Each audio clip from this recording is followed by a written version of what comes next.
मुदखेड येथे 3 मार्च 2024 रोजी दुसरी बौद्ध धम्म परिषद दरवर्षीप्रमाणे याही वर्षी मोठ्या उत्साहात साजरी करण्यात आली। सर्वप्रथम बौद्ध प्रशिक्षण संस्कार केंद्र येथे सकाळी 9 वाजता भदंत डॉक्टर प्राध्यापक एम सत्यपाल महाथेरो यांच्या हस्ते ध्वजारोहण करण्यात आले। यानंतर भिक्खू संघाच्या उपस्थितीत बौद्ध धम्म परिषद मिरवणूक काढण्यात आली।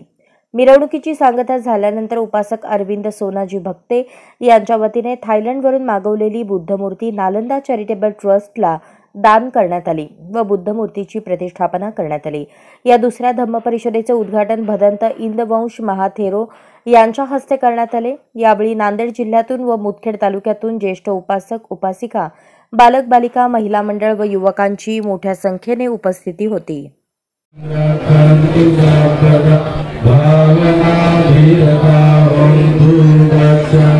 देवता गता साग्रे बुद्धा बलवत्ता वर्षकालं जयं बल।